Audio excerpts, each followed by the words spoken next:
नमस्कार बालमित्रांनो, आज आपण इयत्ता 5वी विषय मराठी कविता 24वी कापणी या कापणी या कवितेचा स्वाध्याय आपण पाहणार आहोत. चला तर आपण स्वाध्याय पाहूयात. स्वाध्यायामध्ये प्रश्न क्रमांक पहिला देण्यात आलेला आहे. एका वाक्यात उत्तरे लिहा. त्यामधील अ प्रश्न आहे, कापणी कोणत्या महिन्यात सुरू होते? त्यातला अ प्रश्न आहे, कापणी कोणत्या महिन्यात सुरू होते? तर बालमित्रांनो, याचं उत्तर आहे कोणत्या हा शब्द काढायचं आणि कापणी मार्गशीर्ष महिन्यात सुरू होते. इथं मार्गशीर्ष हा शब्द तुम्हाला लिहावा लागेल. पूर्ण वाक्यात उत्तर येईल, कापणी मार्गशीर्ष महिन्यात सुरू होते. हा प्रश्न आहे, पिके कापायला आल्यानंतर कवयित्रीच्या डोळ्यापुढे काय उभे राहते? तर पहा, पीक कापायला आल्यानंतर कवयित्रीच्या डोळ्यापुढं दाण्याची मोजणी उभी राहते. म्हणून तिथं लिहायचे दाण्याची मोजणी. तर काय हा शब्द काढायचा आणि तिथं दाण्याची मोजणी हा शब्द तुम्हाला लिहायचा आहे.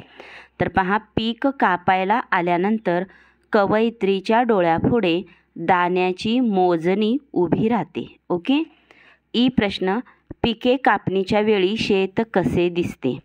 तर पहा, पीक कापणीच्या वेळी शेत पिवळे धमक दिसते. तर तुम्हाला इथं लिहायचं आहे पिवळे धमक. ईचं उत्तर, पिके कापणीच्या वेळी शेत पिवळे धमक दिसते. दीर्घ ई, कवयित्रीने हिम्मत धरा असे का म्हटले आहे? तर पहा, कवयित्रीने हिम्मत धरा असे का म्हटलेले आहे? तर पिकाची कापणी जवळ आली आहे म्हणून कवयित्रीने हिम्मत धरा असे म्हटले आहे. मग उत्तर आपण हे डिलीट करून इथं लिहूया. ओके, थांबा. तर पहा, याचं उत्तर बघा, हिम्मत धरा असे कवीने का म्हटलेले आहे? तर पिकांची कापणी जवळ आली आहे. मग तुम्हाला उत्तर लिहावं लागेल, पिकांची कापणी जवळ आली आहे, जवळ आली आहे म्हणून कवयित्रीने हिम्मत धरा असे म्हटले आहे. ओके. उ प्रश्न, कवयित्रीने विळ्यांना धार लावून ठेवायला का सांगितले आहे?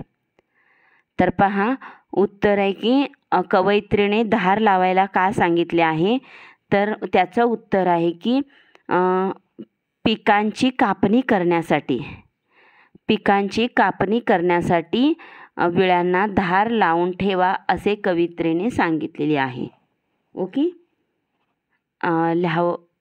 पिकांची कापणी करण्यासाठी, पिकांची कापणी करण्यासाठी कवयित्रीने विळ्यांना धार लावून ठेवायला सांगितले आहे. ओके. इथं प्रश्न पहिला संपलेला आहे. प्रश्न दुसरा पाहूया. खालील अर्थ असलेल्या कवितेतील ओळी शोधावं लिहा.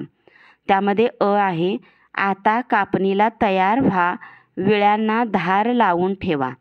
तर पहा, आता कापणीला तयार व्हा आणि विळ्यांना धार लावून ठेवा अशी म्हणणारी कवितेची ओळी इथं आहे. पहा, आता धरा रे हिम्मत येत ठेवा पाजवूनी. तर तुम्हाला 2 अचं उत्तर आहे म्हणून इथं 2 अ असं तुम्ही लिहू शकता. आता पाठ्यपुस्तक तुमच्यासमोर ओपन असेल तर प्रश्न दुसरामधील आ आपण वाचूया. हातातली गोफण खाली ठेवा व हातात विळे घ्या असं म्हणणाऱ्या कवितेच्या ओळी, या अर्थाच्या कवितेच्या ओळी आपल्याला शोधायचेत. तर पहा, त्याची ओळी त्या हातातील गोफण खाली ठेवा. बघा इथे, हातामध्ये धरा ये खाली ठेवा गोफणी, 2 आ.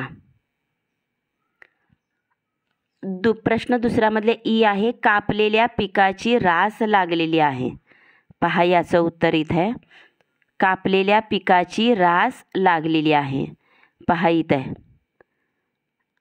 आली कापणी कापणी थाप लागली पिकाची, 2 ईचं उत्तर. पुढं, कापणी झाल्यावर रगडणी येते. आले पुढे रगडणी, हे 2 ईचं उत्तर आहे. ओके, अशा पद्धतीने आपण प्रश्न क्रमांक 2 पूर्ण केलेला आहे. आता पुढे पाहूयात प्रश्न क्रमांक 3. काही उत्तरंही मी तोंडी सांगणार आहे बालमित्रांनो, त्यामुळे लक्षपूर्वक व्हिडिओ ऐका म्हणजे तुम्हाला उत्तरं लिहिता येतील. प्रश्न क्रमांक 3. पिके कापायला आली तेव्हापासून धान्याची रास होईपर्यंत कोणकोणती कामे करावी लागतात ते क्रमाने लिहा. तर पहा, पिके कापायला आल्यापासून, तर इयत्ता 2मध्ये जी भाकरीची गोष्ट आहे त्यामध्ये आपल्याला हा क्रम सांगण्यात आलेला आहे. तर पहा, पीक कापायला आल्यापासून कापणी पहिलं काम आहे, कापणी. दुसरं काम आहे रगडणी, त्यालाच मळणी पण म्हणतात, रगडणी. तिसरं आहे मळणी, आपण मळणी त्याच्या पुढं घेऊया. खरं तर रगडणी आणि मळणी एकाच अर्थाचे होतात. चौथा आहे रास लावणे. 5वा आहे उफणणी, चौथं, एक मिनिट, बघा, पहिलं काम आहे कापणी, दुसरं आहे रगडणी,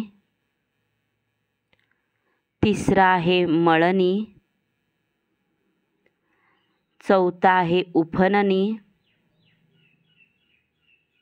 5वा आहे रास, उफणणी झालं की रास मांडणे, आणि 6वा आहे पोत्यात भरणे. अशा पद्धतीने क्रमाने कामे केली जातात. पोत्यात भरणे, पीक पोत्यात भरणे. ओके, चला, लिहून घेतलं असेल तर आपण प्रश्न क्रमांक 4कडे वळूयात. प्रश्न 4 आहे, तंत्रज्ञानात बदल होत असल्यामुळे शेतीच्या कामामध्ये कसे कसे बदल होत गेले याची माहिती मिळवा व खालीलप्रमाणे रकाने बनवून वहीत लिहा. तर या ठिकाणी असे रकाने दिलेले आहेत. इथं एकच रकाना रिकामा दिलेला आहे, पण तुम्ही अशा पद्धतीने ही रकाने वाढवूही शकता. तर पहा, पहिलं दिलेलं आहे शेताला पाणी देणे, हे काम आहे. पूर्वीची स्थिती बैलाच्या साह्याने विहिरीतील पाणी मोटेने उपसणे, काढणे, शेताला पाटाने पाणी देणे. सध्याची स्थिती बोअरला मोटर लावून पाणी उपसणे, तुषार सिंचन, ठिबक सिंचन. पुढचं काम मी लिहिते धान्य कापणी. तर पहा, धान्य कापणी या कामासाठी पूर्वी काय करायचे, विळाच्या साह्याने कापायचे, खुरप्याच्या साह्याने कापायचे. पण आता मात्र यंत्र आलेलं आहे, आपण त्याला पंजाबी मशीन म्हणतो. त्या डायरेक्ट पंजाबी मशीनमध्ये रास केली जाते, मशीन, पंजाबी मशीन. ओके, अशा पद्धतीने मी एक काम या ठिकाणी दिलेलं आहे. पुढील कामं तुम्ही स्वतः लिहू शकता. आता नांगरणी घेतलं तर पूर्वी नांगराने नांगरणी करायचे, बैलाच्या साह्याने. कोणाच्या साह्याने? बैलाच्या साह्याने. आता मात्र ट्रॅक्टरच्या साह्याने नांगरणी करतात, ट्रॅक्टरच्या साह्याने.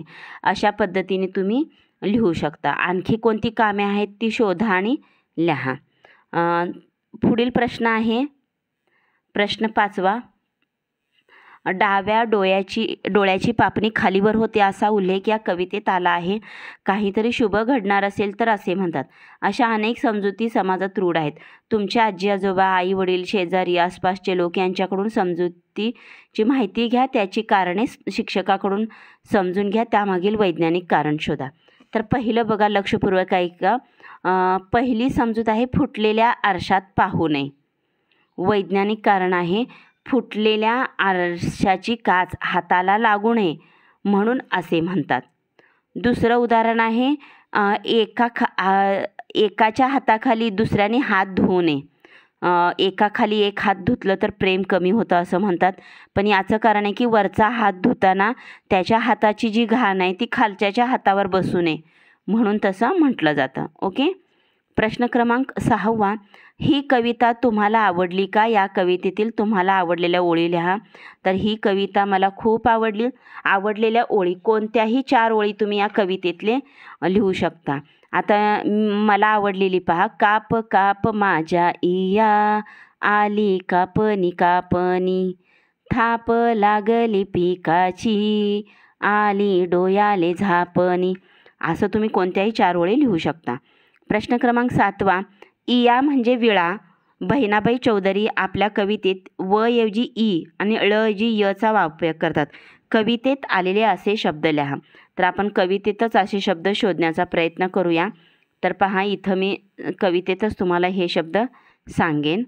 तर पहा इथं आलेला आहे डोयाची, पुन्हा बघा पडे जमिनीला तडे, डोयापुढे, पुन्हा उभ्या दाण्याचे पिवये, पिवळेच्या ऐवजी पिवये आलेलं आहे, इये, पुन्हा पिवये पिवये डबल झालं आहे, पुन्हा खाली ठेवा रे गोपणे, माझ्या इया थाप लागली डोयाले, पुढं आलेला आहे खये, खळेच्या ऐवजी खये केलेलं आहे.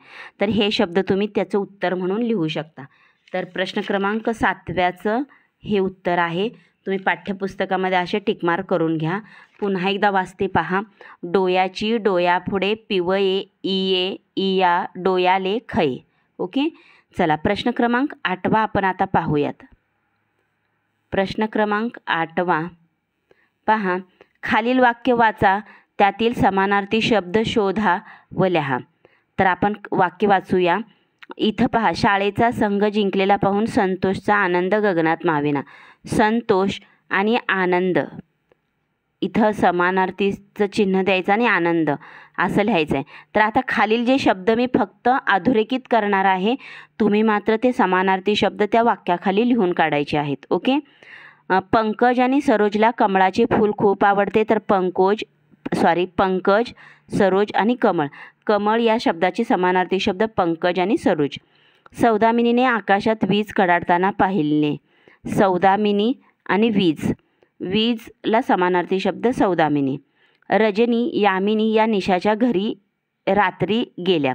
निशा म्हणजेच रात्र, यामिनी, रजनी हे समानार्थी शब्द आहेत. संग्राम आणि समर पानिपतच्या युद्धाची कथा वाचत होते.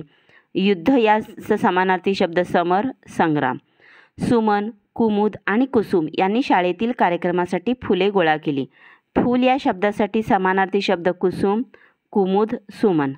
रवी, भास्कर, आदित्य, सविता व भानू हे सर्व मित्र दररोज सकाळी सूर्याला नमस्कार करतात. सूर्य या शब्दाला समानार्थी शब्द भानू, सविता, आदित्य, भास्कर, रवी. अशा पद्धतीने आपण समानार्थी शब्द शोधलेले आहेत. ओके. प्रश्न 9वा पहा. वाचा आणि लक्षात ठेवा. तर तुम्हाला हे वाचायचं आहे तसं लिहून काढायचं आहे. कापणी, तर पहा इथं न नळाचा आलेला आहे, खरं न बाणेचा पाहिजे. कापणी, पापणी, पापणी, मापणी, मापणी, गोफणी, गोफणी, झापणी, झाफणी, रगडणी, रगडणी, चोपणी, चोपणी हे शब्द तुम्हाला वाचून पुन्हा लिहायचे आहेत. उपक्रमसुद्धा तुम्ही करू शकता. खाली पहा. कंसात काही क्रियापदं दिली आहेत, त्यांचा योग्य रूप तयार करून खालील वाक्यातील रिकाम्या जागी लिहा. राधाने टाळ्या कंसात वाजवणे दिलेले आहे, तर वाजवल्या पाहिजे म्हणून वाजवल्या लिहिलेलं आहे. आता पुढे पहा. शिक्षकांनी मुलींचे अभिनंदन करणे, इथे ते केले, मुलींचे अभिनंदन केले. चंदूने झाडांना पाणी घातले. आईने नीताला प्रश्न विचारले.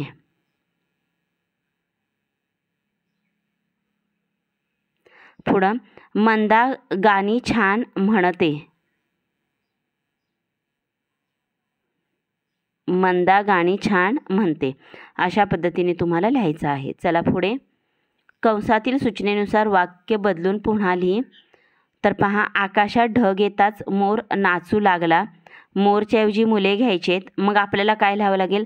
आकाशात ढग येताच मोर काढायचं, तिथं मुले लिहायचं. मुले नाचू लागले, क्रियापद लागले होते, लागला काढायचा, मुले नाचू लागले. ओके. पुढे बघा. साप दिसताच तो घाबरला. तोच्या ऐवजी त्या घ्यायचं आहे, मग तो काढायचं. साप दिसताच त्या घाबरल्या, क्रियापद बदलतंय पहा इथं, घाबरल्या. ओके. वाक्य पूर्ण लिहायचं आहे बालमित्रांनो. अभयने दप्तर जागेवर ठेवले. अभयऐवजी शारदा घ्या. शारदाने दप्तर जागेवर ठेवले. अभय काढायचं आणि शारदाने लिहायचं. ओके. पृथ्वी सूर्याभोवती फिरते, तिथं चंद्र घ्या. चंद्र सूर्याभोवती फिरतो. पृथ्वी काढायचं, चंद्र सूर्याभोवती फिरतो. ओके. अशा पद्धतीने तुम्हाला ही वाक्य पूर्ण करायची आहेत. तर अशा पद्धतीने मी 5वीचे परिसर अभ्यासची तर सर्व स्वाध्याय उपलब्ध आहेत. तर स्वाध्याय आवडल्यास तुमच्या मित्रमैत्रिणींना नक्की शेअर करा. थँक्यू.